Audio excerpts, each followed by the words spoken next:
This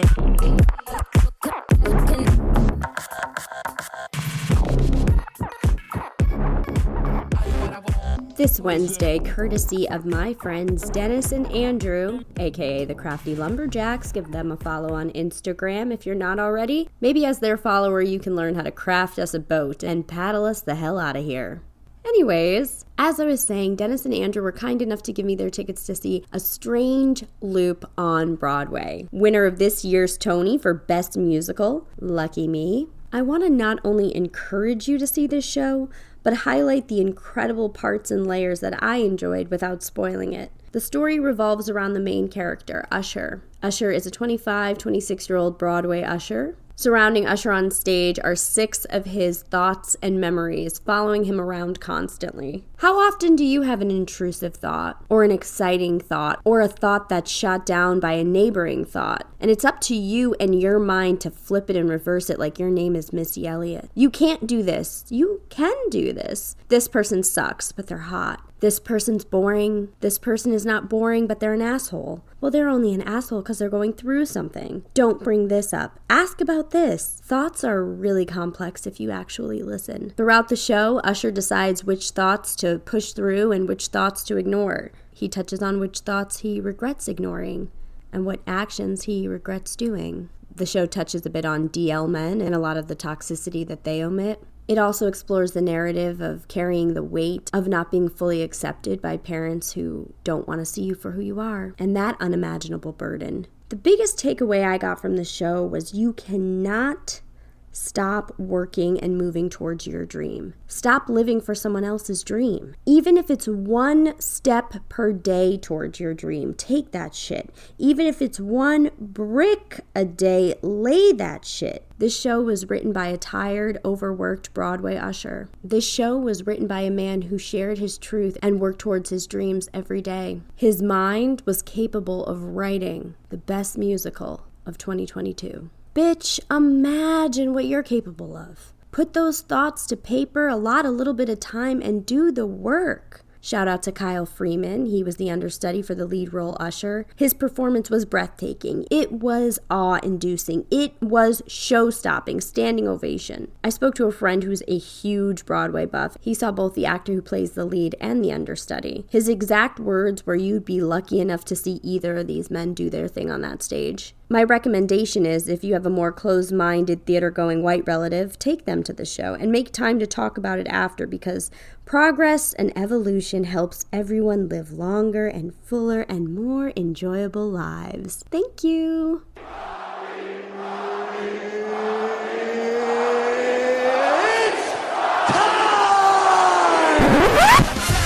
It's time for the Rocket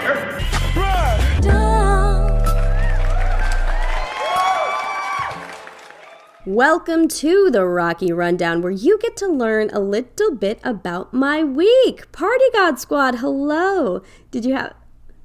What? Who did what with Wade? But why did they overturn Roe v. Wade? Isn't an abortion or any kind of women's health issue that's under the umbrella of Roe v. Wade nobody else's fucking business except the person who's dealing with it? What do you mean they're coming for gay and interracial marriages next? Will my parents have to get a divorce? If my parents get a divorce, which one of them is gonna take my unwanted baby on the weekends?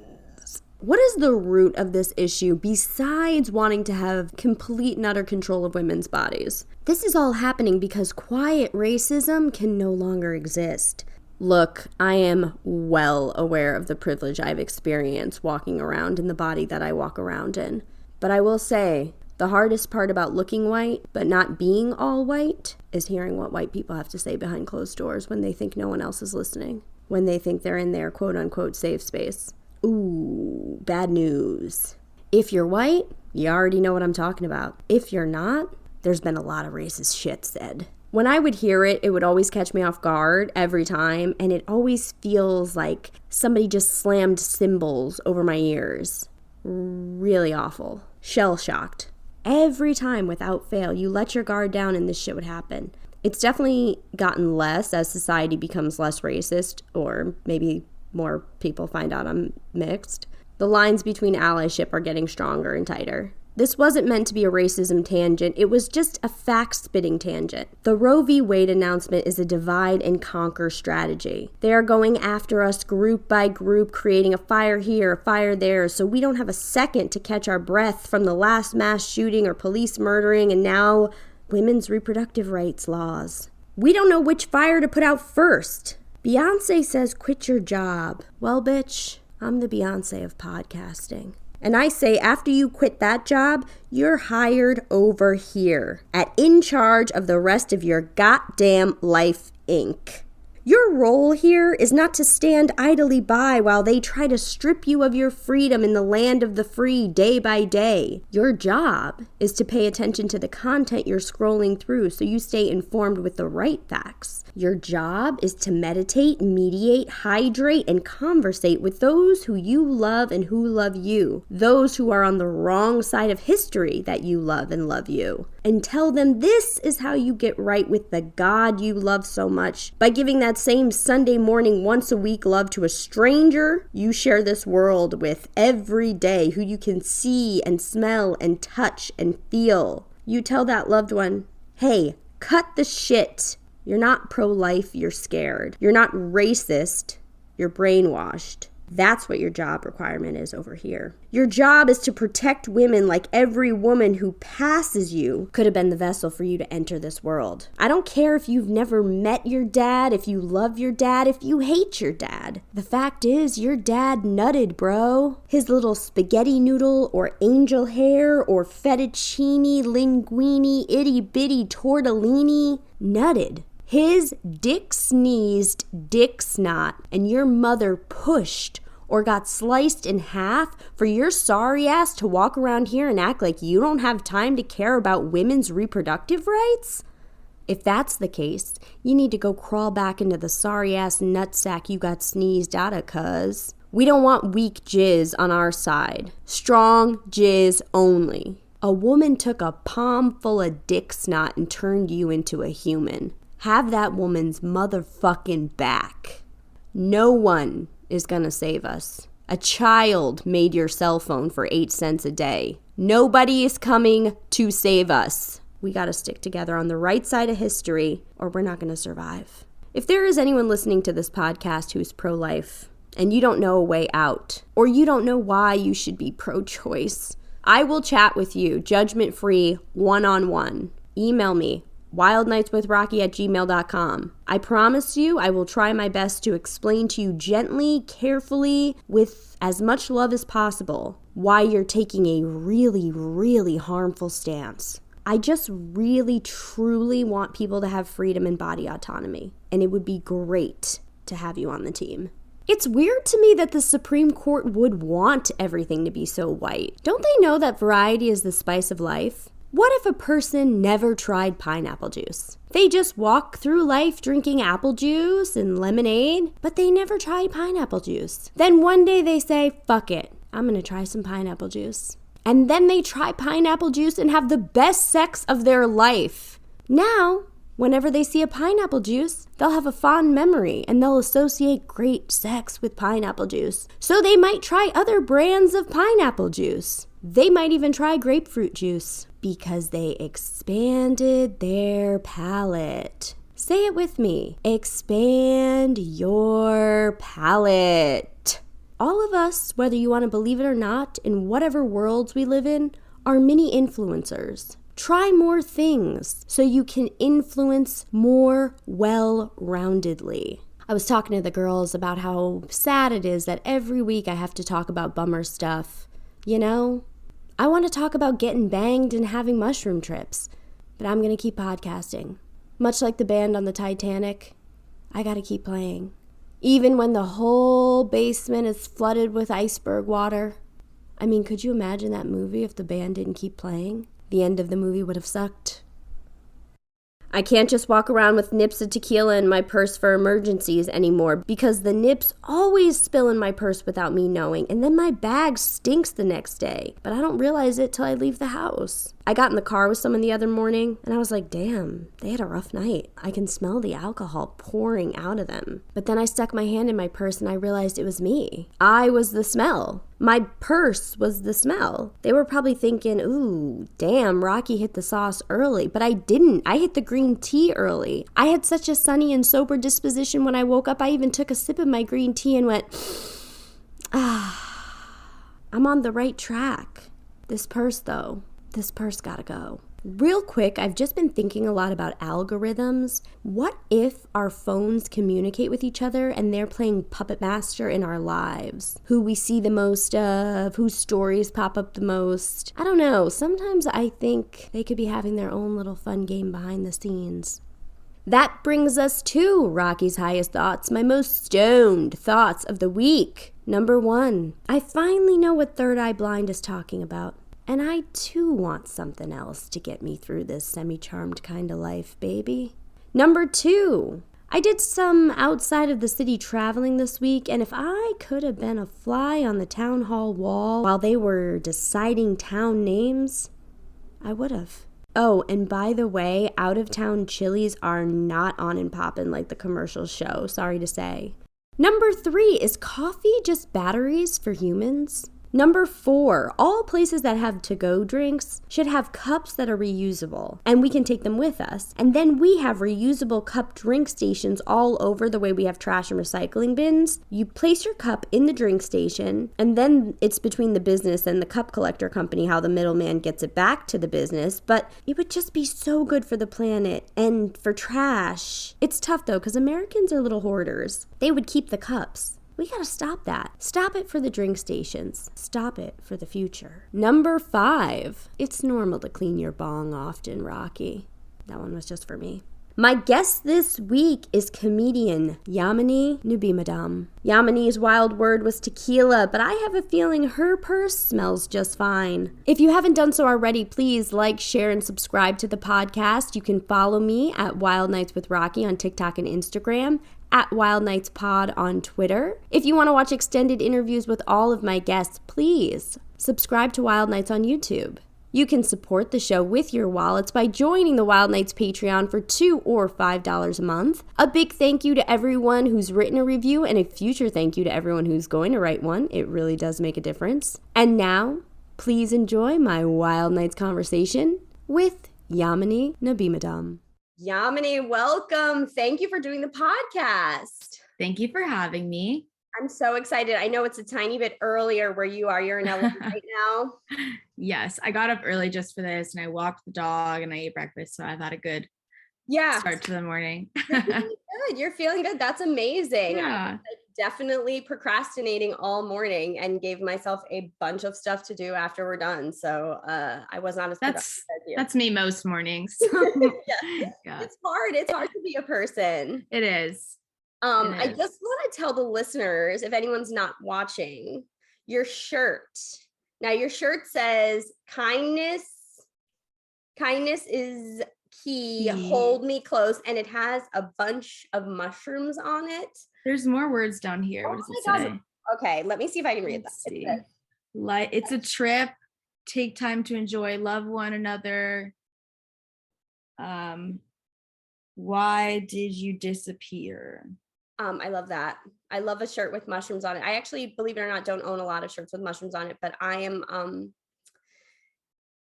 mean, if I could be an ambassador for all the good that mushrooms do, I try to be. So yeah, I like mushrooms in all form. I like them in sauteed in a meal. I like them in other ways. Mushrooms? Yes, I like all kinds of mushrooms. Mushrooms are great. Their fungi are closer to humans than to plants in their like genetic makeup. Thank you. I've been telling everyone that. Yeah. Have you ever had lion's mane? I have tried it, yes. I have ADHD, and like before my psychiatrist would like let me go on stimulants, I was trying all of those like mushroom things. I think they work, but I don't like the taste at all. Like it really was, I could not have that like every morning in my coffee. So I didn't do it, but I've been thinking about switching to mud water, but the reason I ask about lion's mane is in my Instagram algorithm, this video came up and it's this vegan chef, and he basically cut a head of lion's mane to look like a steak, and he sauteed it and did all this crazy stuff to it and he of course did it in his, beautiful house in California with an outdoor like grill that was custom made for him. So it looked way better than it probably, anybody could just do in their kitchen. But I always have been interested in trying lion's mane as a substitute for steak. But I know you can do it too. Yeah, I've had like the powdered version or whatever, which I'm sure eating it tastes better than having the mushroom powder. But I would like put that in like my coffee or something, and it was like not the best tasting thing. Yeah, mushrooms, even though they have a lot of benefits, don't always taste great. But something that does taste great is tequila. Yes. Yeah. So Yamini's wild word was tequila. We know I'm a huge fan of tequila, and I bet everyone's going to be a huge fan of this story. So Yamini, take it away. Give us your wild night story, tequila. So just up top to clarify, I honestly can't do shots of tequila anymore after this night. So I don't know if it tastes good to me. I loved all the mixed drinks that come with tequila, but even then it's a little bit, the smell is just pulls me back to this night, and I'm like, But so to set the scene, I think this is 2017. I'm in college, and I was in a sorority in college, and I think around this time I was trying to like get a little. So how that works is like all the new people that just joined, like you're going on like coffee dates with them and like getting to know them, and you rank each other, they rank you, you rank them, and ideally like it's a 1-to-1 match, and that's who your little is. And then you would be their big, right? Yes. Yes. So that night there are lots of events going on. It's like a Friday night, and I first, like the schedule of the night, I had planned to go to dinner with some of my friends, and then some of my friends in the sorority, and then a couple girls who like we all were like liked and wanted to maybe pick up as little. So we're like because the ranking was happening like 3 days later. So we're like, let's just solidify with our girls, like we're gonna do this dinner just to like make sure like we're on their minds or whatever. And then after that, I just want to ask you this. So it starts the second year in a sorority is when you can choose your little, correct? Yes. So when you were doing this, were you doing this with people who were also each other's little and bigs in previous years, or was it just your sorority class? I was doing this with like I was doing this with my sorority class. Okay. With the first year girls. Gotcha. Like the two groups of us. My big was a senior when I was a sophomore, and she's also pretty checked out of the sorority by then. Gotcha. And so like she wasn't really like, she knew my little and stuff, but she wasn't really like involved in this whole process. So it was just like me and a couple of my friends. And then after that, our sorority had like a grab a date, like drink thing downtown. And it was one of those things where like if you paid, you could get in for free and then buy your drinks, or you could pay $30 and get like unlimited well drinks. Right. And this is like a time in my life where like I am like anything. It's the same time in my life where like I'd go to the back of the Urban Outfitters sale room and just find anything that was $2 and like take it, even if it was like not a good, like it was the kind of thing where I was like, gotta stretch the money. Yeah. You were pinching pennies. Yes. And so I go there and I'm like, I gotta get my $30 worth, you know? Yeah. And $30 worth, I think like at one of these bars, like 2 drinks would have been $30 worth. Exactly. But I was like, no, we're gonna, and to be fair, my freshman year of college, this is my sophomore year of college, but my freshman year of college, I was kind of a tank. Like I'm really small. I'm a small person. I'm 5'1", like, and I just like always was kind of known for being able to drink more than I look like I could. And handle your liquor. Yes. And so like with that in mind, like I think I was always just a little bit like, you know, I wasn't like I was like, I can do whatever. So I drink a lot at this event. Like I'm having a good time, like dancing, whatever. And then after that, I would say it's like 10:30, 11 now. And I have been invited to a birthday party of a couple friends in this apartment. And to set the scene again, these friends. So one of them I had been friends with since the beginning of my freshman year, and one of and his two roommates were these two girls who were in my year, and one of them was a girl I had met my freshman year, and we had like I don't want to say hooked up because it wasn't even that. Like it was this complicated emotional like queer thing where we just like talked all the time and like kissed a couple times. You were forming kind of like an emotional relationship, but it wasn't like you weren't putting labels on anything. You just knew the chemistry you had with each other. Yes. Mm-hmm. But then that happened like the spring of my first year. And then summer, like we just weren't seeing each other very much. And so we like stopped doing that. And we just kind of eventually got to a place where we were like friendly.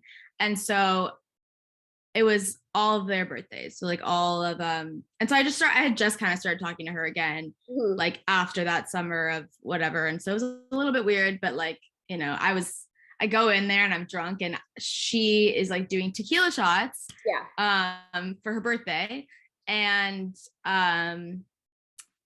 and so I'm like, okay, I'll join in. I remember there being goldfish everywhere at this party, and I was like gobbling the goldfish also.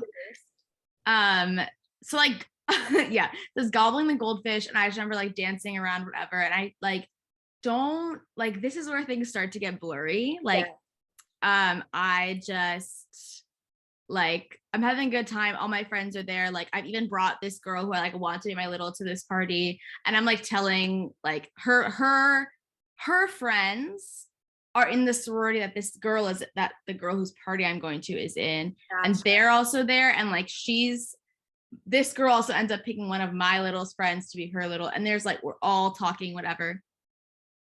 And sorority stuff, it's everybody is like on the same vibration kind of.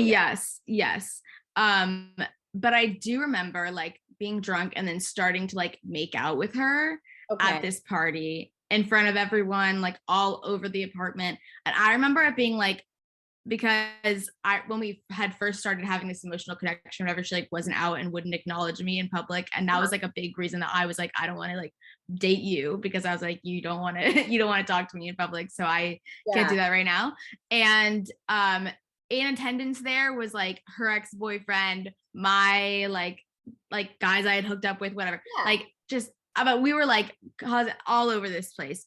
I remember like taking pictures by like, there's like a neon sign in their apartment. I was like smoking weed on the balcony. I don't remember. I kept doing freaking tequila shots, and then I lose my memory. I regain it in the morning. I wake up and I'm like, where am I? I'm in a bedroom that I've never seen before. Like, never seen this bedroom before. I'm like, what? So then you're jarred. What? So you're jarred. Yes. So I'm like, where am I? I'm looking around for context clues, like who, like what happened. And then that girl whose party it was walks in, and it's her room. So I was like, okay, that's comforting to know. At least it's like somebody I know, and like whatever. Absolutely. And she's like brought me water or whatever. And she's like, yeah, you threw up so much. I was like holding your hair. This is the one time I've ever blacked out. I don't think I've ever done it besides that night. And so she's like, you were a mess, like get out of my apartment. And so I was like, okay. So I got out. Happy. Well, she wasn't like unhappy, but she was like, okay, like I need to do my day, like go, like it's time to go. And then I just had this like moral hangover that whole morning of like, what did I do? And like, what did I say? What did like, especially because like I had this thing with her, whatever.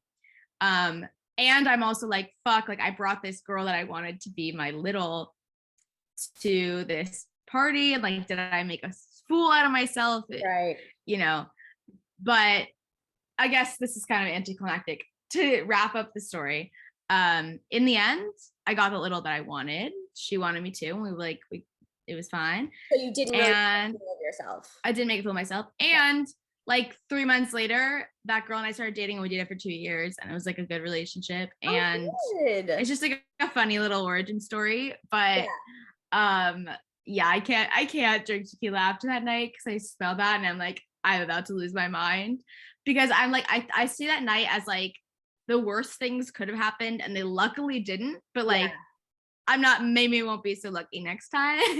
So yeah, that's kind of how that went. Well, that was awesome. Do you feel like you like was that one of those nights that you kind of, now you said you're a tank, you can drink heavy, whatever, but we all have to find our limits. That's what being in college and like your early 20s is about. It's like, let me find my limits, even sometimes your later 20s, let me tell you. But do you feel like that was a night that kind of taught you some lessons on where you have to stop?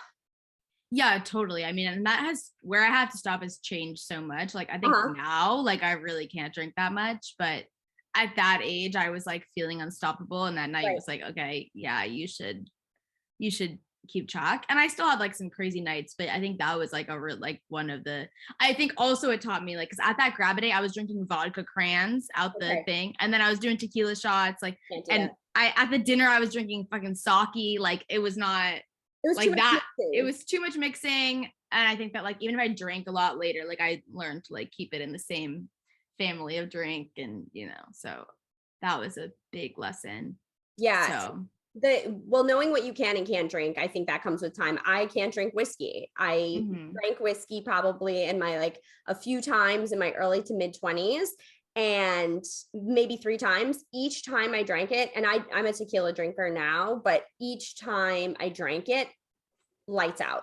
Didn't know where I was. I had a situation where I went to a Halloween party once and I was drinking whiskey gingers because they just go down really smooth, and I really like the drunk you get when you're on whiskey.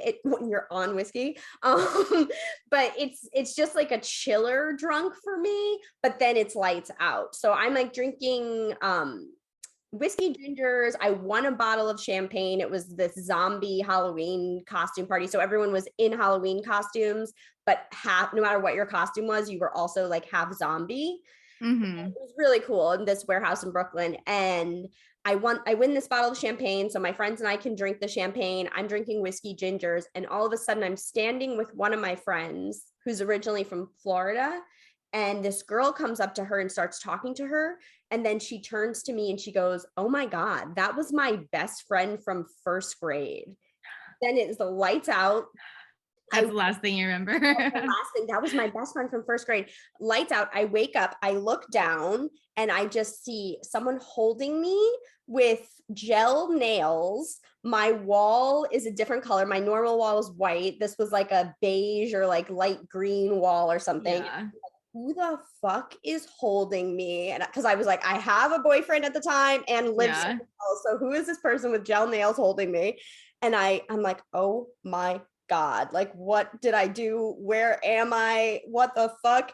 And I look over and it was my best friend Natalie, and we were just like cuddling. It was like, thank God. And we were in another friend's apartment and in their bed, and it was just like, thank God I'm with who I'm with and at where I'm at, because otherwise, like, you have control when you black out.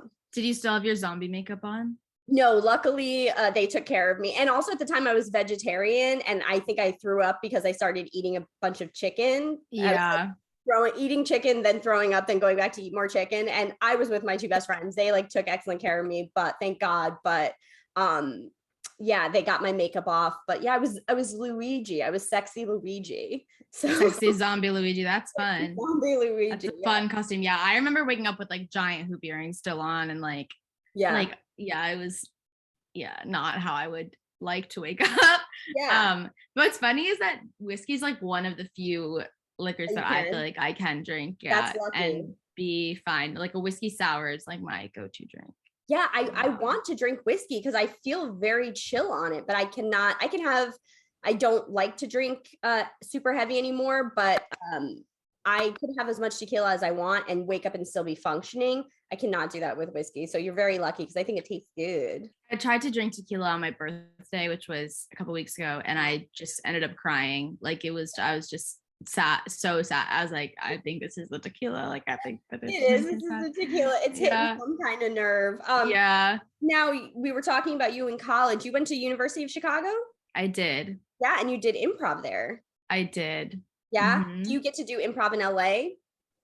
Not so much. I did improv like since I was like 14. Like Yeah. in high school I did improv a lot, Mhm. and that's where I started doing it. I think for me, like improv was always like really fun. It never was like my main, like it helped me find a lot of like my style and my voice and people that I thought were great, like collaborative partners. But I don't feel like improv is like my art, No, but so it to probably speak. made you a lot quicker with stand up too. Because did you also Yeah. start stand up when you were 14? No, I No, started just stand stand up. up. I started stand up in late college, like Okay. about at like when I was like 21. Mhm. So I haven't been doing it as long, but I definitely feel like it was definitely more my style. But improv also helped me like when I get on stage and if I feel like the vibe's different, like I could just kind of like on the fly kind of Good. move some things around or whatever. Mhm. Definitely like comfort with that and like comfort with like it's helped me a lot with like I've been since I've been in LA, I've been like doing commercials and stuff, and Yeah. it's really helped me with auditions for that because a lot of that's improv. Yeah. I live with one of Always. yeah, I live with one of my improv college friends Mhm. now, and like a couple others are here in LA, and so we like write a lot together and stuff. Yeah. I would love to do more improv. I just feel like you have to pay to do it a lot, and I don't really feel like I want to pay to do improv because Yeah. Oh no, I totally you get that know, because I've done the whole circuit here and I still do improv yeah. here now, but there was a time in my life where I was paying to go through levels 1 through 5 at this school, levels 1 through 5 at Hmm. this school, and then you're Yeah. paying for practice groups. So I feel grateful to be at a time in my life where I have the skills to do improv, but don't need to necessarily pay $400 to be taught Yeah. skills. So I definitely feel like, What's also really funny is that because I've done improv for like 10 years, mhm, that the level ones and every you have to start at level one, and like everyone in that level one, it's very variable of like who which, they are and what their reasoning is there. And like yeah. I just I took like a level one class at Second City, and I had Mhm. to like teach the class about like why you shouldn't like be like, hey, homeless person in a Yeah. scene. Yeah. And I did like I just like I think I just been really spoiled growing up and like getting to do improv with like a selection of people that were Right. like already good and like already good people. Right. So, which is not necessarily what doing improv is like. So, It can be really challenging. It can because yeah. people have their idea of what they think is funny in a scene, or they are unwavering, right? I've encountered Yes. people who will come in and call you one thing, or you'll say one thing in a scene and they'll just totally derail you. And it's your job Yeah. as I mean, for lack of a better word, more skilled, more seasoned improviser to direct the scene. But if you're working with fucking bricks, like Yeah. improv isn't your thing, man. It's okay. We all should try whatever we want, but like some people, it's just not your thing, and that's okay. Yeah. And if someone in a scene is like you're a hobo, you can't be like, no, I'm not. You No, have to kind of like go with it. So then it's like, I don't want to be like implicated in this. Like, yeah, yeah, like it's that's just, it. yeah. So it's kind of hard to do improv with people that you don't like have see like in college, my college improv team, we spent like it was like a varsity sports team. Yeah. We spent like 3 hours a night, 6 days a week Oof, rehearsing. Like it was a lot. that's a And lot so to do. I feel like I know them better than I knew like a lot of people. Yeah, And I think that really helped to do improv because I felt like a level of comfort around them that I would not feel in a level one class with like these random people. yeah. So yeah. Now you're out in LA. What are some of the things that you love about pursuing and being active in the entertainment community in LA? It's like a double-edged sword. There's like some really fun things and some really, really annoying things. I feel like What are the annoying things? yeah, I grew up in Orange County, so I feel like I really like I know the lay of the land. Like LA was like the biggest city near me growing up, so I spent some time here. I Mhm. really like love being in LA. I think that even when it's like hard and it gets you down, like the sun is shining and like people are out on the street, it's like that is really encouraging and motivating to, even if I get like a rejection or something, like I can, like Overcome. it's a really nice, it's like a mentally very stimulating, happy like environment because Mhm. of that. I also really love that like the industry is like the industry in LA. Like kind of permeates everything. And I think that might be hard if you're not in it, but I think it's really easy to keep up with like trends and things like that. Just being in LA, like you have all the billboards, like I never need to like ask like what show do I need to watch, like it's being told to me. And so I like think that's really easy. I also think that like the stand-up scene is way less intense than in other cities. Just because I think that a lot of people are not just pursuing stand-up. It's like a lot of people who are in entertainment and just doing stand-up as a supplementary thing, which I think is really nice. I also just I think that I am lucky to have a really good like group of friends here and like community, both in entertainment and outside of entertainment, that I feel like supported and encouraged. But I think that if you don't have that, it can feel like a little bit rat racy and isolated. Totally. It's definitely like not easy to like meet new people here. Which I think is like been the hardest part of my experience here. And I've just been very lucky that I already know people here. So yeah. Well, that's awesome. And how about speaking of doing multiple things and pursuing multiple things, is your podcast Pillow Fight coming back? Yes, it is. I am working out some stuff. I have been talking to a network and stuff. So there's like a bunch of things in the back burner that I have to like take care of there, but it is coming back for sure. Hopefully during like later this year. Okay. And I'd like to be able to like video stuff too. And I want to do live shows. But you know, I was doing everything myself, which was really easy when it was 2020 and I wasn't doing anything, when I wasn't going anywhere, doing anything. Girl, yes, I know what you're talking about right now. Yes. And now it's like, okay, I don't know if it's like I need some help. So I think that that's like what I'm trying to figure out right now. It's like building a little team. Yes. That's amazing. Exactly. Because basically the concept and premise of your podcast, you would bring guests on, varying guests too. It wasn't just entertainment industry people, and you would treat it kind of like a sleepover conversation, but about whatever subject they were passionate about or focused on. Yeah, or like whatever's going on in the news that week.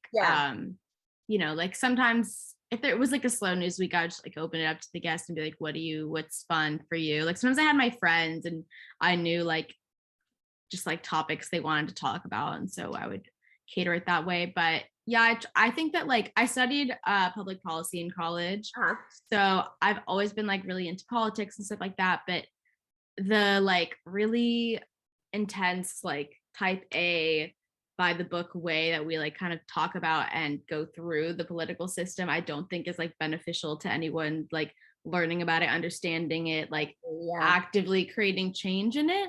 And so I think that like I wanted to work in politics. I tried that, was not for me. And I figured like my impact on this is, I guess, to just like talk about things in a way that I feel like feels approachable and like digestible. Not high stakes. Like it's just kind of silly and, because it is silly. Like, I mean, the stakes are not silly, but what's happening, like, everything is. It is. These people are silly, like, I just, I think they banned Juuls, so people won't be allowed to smoke Juuls anymore, which I don't smoke Juuls. I vape weed, but I don't vape Juuls. But I've watched so many people in my life who have quit smoking because of Juuls, and I'm like, is this really where our priorities lie? Banning Juuls? Like, come on. There's other things we got to ban. It's really like interesting to see like these drug related things, like how that goes, because I think that like the policing of certain things is like really intense, and other things it's like like I don't know, personally I think that alcohol is like way more of a so much more dangerous like on a day-to-day basis at least. Maybe like long term the effects are different, but I think that like like alcohol has the power to cause so much at like current short-term destruction. So and just leave a trail. It doesn't mean it's fun, but let's just weigh the stakes of the thing alcohol does wrong. It's Mhm. just crazy. Well, I look forward to that coming back and seeing where you go with that, because I thought it was a super Thank fun you. show and you're a great host at it. So we want people to be able to take in political information in a way where they're not feeling like they're sitting down to watch CNN or Fox or whatever their news Exactly. is, where they can really get some digestible facts. So that's great that you Mhm. do that. And do you have anything coming up you want to plug? I'm just doing a lot of shows in LA. So if you're in LA, check out my website. It's yamininabimadom.com. And you can check out my Instagram at Yamini Does Comedy. It's linked there. So if you're in LA, come check out some of my shows. Besides that, yeah, I guess like just stay tuned. I'll have like updates, but I don't think there's anything that like else that I can talk about right now. Perfect. No, well, that's great. Yeah. Well, that's amazing. Well, Yamini, it has been such a pleasure having you on the show. This was really fun chatting with you, and we shall talk soon. All right. Sounds good. Thank you so much. Absolutely. Bye.